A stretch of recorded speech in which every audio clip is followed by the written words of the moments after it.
মুরগিটা অর্ধেক ছোলা আর অর্ধেক আসলা। মাংস ফুটে হয়ে গেছে গা, ফ্রিজে থুয়া দিম পোটলা বানিয়ে।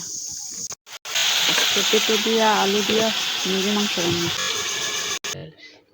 চোখে কম দেখি, খানা উড়া বাস্তাই না দেখি। সপ্তাহ ভাত খান না, কেন ভাতের লাগে পরিচয় খাইতে যাবো। জান্নাতের আব্বুর শরীরটা ভালো না, ঠান্ডা। অনেক দিন হয়েছে মুরগির মাংস খাই না, এর লেগে আজকে জান্নাতের আব্বু একটা বড় মুরগি আনছে।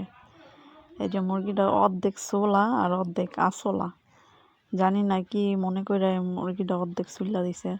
তো এখন আমি এই মুরগিটারে চুলমু, তারপরে কাইটটা রান্না করবো। রান্না করার সব কিছু আপনাদের সাথে শেয়ার করবো। আপনারা প্লিজ আমার ভিডিওটা পুরো। মুরগির মাংস ফুটে হয়ে গেছে গা, অনেক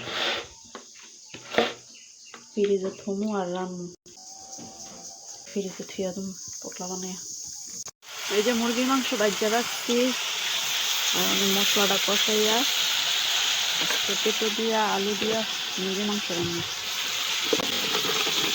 আলু আর পেঁপে আগে কষাইলাম,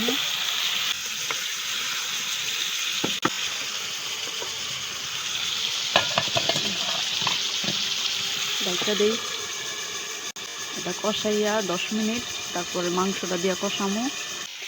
মা তো একটা লাই টাঙ্গাইল, এমনি লাই টাঙ্গাই না, আবার আর একটা লাই টাঙ্গাইল। চোখে কম দেখি, খানা উড়া বাস্তাই না দেখি।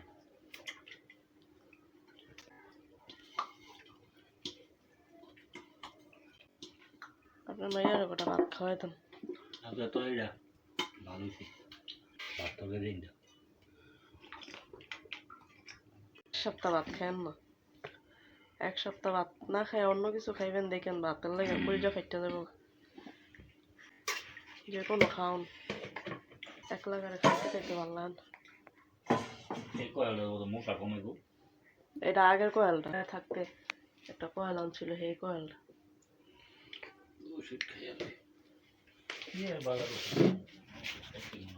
খাইলেও যাই না।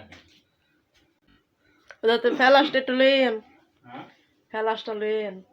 জিরা পানি ভিজাইয়া থুয়া দিছে, হেডে হেমনই রয়েছে। আজকাল জিরা পানি সকালে খায়। বাইরে মেঘলা মেঘলা করতেছে, বৃষ্টি আইব মনে হয়। আর একটু চা জাল দিব। জান্নাতের আব্বুর শরীরটা ভালো না, ঠান্ডা। বডিটা থুইছিলাম পাকের ঘরে, বডিটা নিতে আইসি। মাইয়া আবার কান্দে। আয় আইতাছি খারাপ ও আইতা।